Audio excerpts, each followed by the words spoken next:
Bienvenue dans Truck Stop, une production de Transport Média. Chaque mois, nous offrons une dizaine de minutes de répit à un transporteur. Pour la première fois, c'est une femme qui se confie à notre micro. Jessica Berben, administratrice déléguée des transports Coutray by Berben, elle nous parle d'elle, de ses passions, de ce qui occupe son temps en dehors de son métier. Jessica Berben, merci de jouer le jeu de Truck Stop, de nous accueillir ici chez vous sur les hauteurs de Liège, dans votre entreprise Coutray, rebaptisée Coutray by Berben suite à la reprise par votre famille de l'entreprise il y a une dizaine d'années, je pense. C'est ça. Alors on n'est pas là pour parler de vos activités, vous le savez, mais plutôt de la personne que vous êtes. Alors dites-nous d'abord quelle patronne vous êtes. On va quand même un peu parler boulot. Quelle patronne êtes-vous ? J'espère humaine avant tout. J'ai eu une carrière avant d'être chef d'entreprise et du coup j'espère être un patron à l'écoute, compréhensif, humain. Voilà. Vraiment, j'espère vraiment que le côté familial ressort, que ce soit avec l'ensemble du personnel ou avec nos partenaires. Alors une femme dans un métier quand même essentiellement masculin, difficile de trouver votre place. Comment vous sentez-vous par rapport à ça ? Pas du tout, honnêtement pas du tout. D'une part, je suis très bien accueillie, mais en même temps, mon papa était chauffeur et transporteur, mon grand-père également, donc j'ai toujours baigné dans des camions, pour moi c'est naturel. Donc non, je connaissais déjà beaucoup de monde et j'ai toujours été très bien accueillie, mais je sais aussi mes points forts, mes points faibles, les points sur lesquels je peux venir avec mon expertise et ceux pour lesquels simplement je suis bien entourée. Donc plutôt un avantage alors d'être une femme pour vous ? Ni l'un ni l'autre en fait. Je me sens ni défavorisée ni favorisée. Pour moi, je me sens égale par rapport aux autres. J'ai beaucoup de collègues transporteurs, on va dire ça comme ça, et j'ai toujours été respectée par eux dès le départ. Il y a 10 ans, ça s'est déjà bien passé. Alors je pense qu'il y a 4 ans, vous gérez seul vraiment l'entreprise, plus ou moins, 3-4 ans. Pas seule. Donc j'ai perdu mon papa en 2021. Et très rapidement, j'avais déjà quelqu'un qui était à la direction avec nous, donc avec mon papa, et qui est devenu clairement mon associé il y a déjà 3 ans, qui est Geoffrey Deville, et qui était dans l'entreprise avant nous, qui est passé au bureau, puis à la direction, et qui m'aide au quotidien.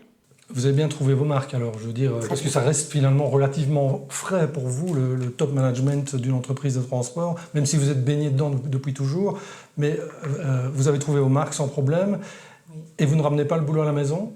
Parce que là, on va arriver au cœur du sujet. Pas toujours, mais ça arrive, évidemment. Quand il y a des périodes plus difficiles, etc., oui, forcément. D'autant que Geoffrey étant mon compagnon, c'est pas toujours facile. Par contre, on essaye au maximum.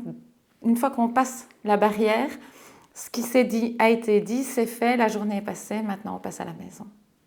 Ce que je n'avais pas forcément avant. Avant, j'avais tendance à revenir et devoir raconter ma journée. Ici, je n'en ai plus besoin puisque je passe ma journée avec lui. Donc on peut se permettre, quand on arrive avec les enfants, on passe du temps avec les enfants et à la maison. Et vous parvenez à ne pas parler boulot ? Souvent. Pas toujours, mais souvent. On va dire dans 80% des cas, oui.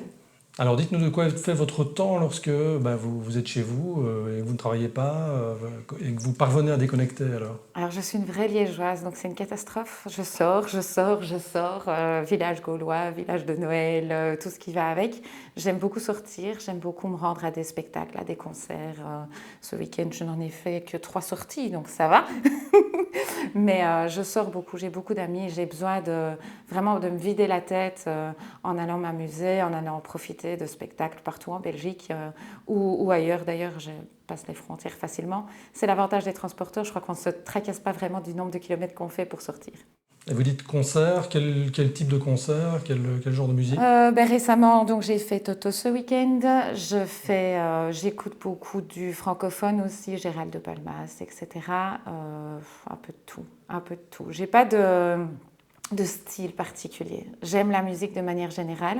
C'est quelque chose que j'ai imposé il y a 10 ans quand je suis arrivée.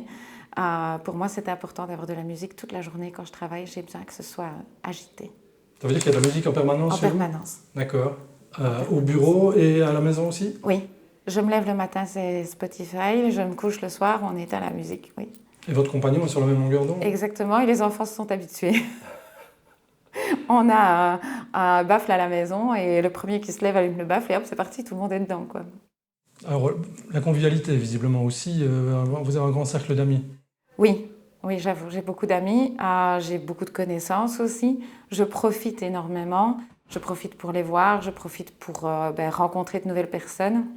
J'ai eu la chance de faire partie d'un groupe d'entrepreneurs et du coup, ça m'a appris beaucoup de choses aussi. Donc, avoir des amis qui sont hors contexte professionnel et dans le contexte professionnel, c'est sympa parce que d'un côté, on peut se sentir soutenu pour le côté chef d'entreprise qui n'est pas toujours compris par tout le monde malheureusement. Et de l'autre côté, ça nous permet justement d'avoir un style totalement différent. Ok. Les activités physiques, il y en a? Un petit peu. Les concerts, c'est physique. Oui, ça c'est pas faux. Oui, le village aussi, village de Noël, village gaulois, c'est pas toujours... Oui, je fais de l'aquabike, je vais marcher, je vais de temps en temps courir, mais de moins en moins, quand le temps s'y met. Sinon, principalement, je fais de la moto. De la moto? Oui. Compétition? Non, non, pas du tout. Je suis motarde, mais gentille, balade, etc. le week-end. Les soirs, je viens travailler en moto quand il fait beau. J'aime cette liberté que ça m'amène. Et le fait de faire ne fût-ce que 15 km pour rentrer à la maison, en moto, ça me vide la tête. Moto-route plutôt? Non, balade. Balade. Vraiment, balade. Tout type, les Fagnes, les Ardennes, aller sur Rochaud en moto, c'est juste mais incroyable. Des balades, soit en couple, soit j'ai un groupe de motardes via les réseaux sociaux et on va faire des balades parfois juste entre filles. J'ai des voisines qui sont motardes aussi et voilà, parfois en grand groupe, parfois avec des chauffeurs. On a des chauffeurs qui sont motards aussi, on organise des balades le dimanche et on va se changer la tête, on va boire un verre à Malmedy, on va se promener... à Durbuy, c'est plus rare, mais parce que ça devient un peu compliqué pour nous. Mais voilà, c'est toujours de nouveau des balades, des sorties et de se vider la tête. Le deux roues qui se retrouve aussi dans vos périodes de vacances? Oui. Oui. Quand je pars pas avec les enfants. Ouais. Quand on part avec les enfants, c'est plus compliqué, mais sinon, oui. Oui, tout à fait. On fait des road trips. La France à découvrir est magnifique.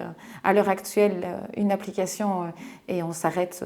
Voilà, on est un peu fatigué. On se dit, on trouve un hôtel dans les 30 km à la ronde.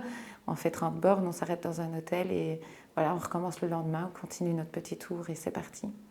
Faut être sur la même longueur d'onde, alors évidemment, avec le compagnon. Oui, mais j'ai de la chance. J'ai un bon rythme de vie qui est équivalent. Enfin, on attend la même chose de la vie, donc c'est bien. Je fais à peu près 3 vacances par an. Vacances famille, en été, avec les garçons. Là, on part à 5, donc en voiture en général, etc. Vacances soleil en plein hiver, ça fait quelques années que je le fais. Je vais me recueillir au soleil en janvier. Et un road trip en moto en général, milieu de l'année. D'accord. Et quand c'est soleil et famille, c'est plutôt farniente, relax ou bien c'est sportif? Visite. Plutôt visite, oui. Okay. J'aime beaucoup visiter, j'aime beaucoup m'imprégner des endroits où je vais.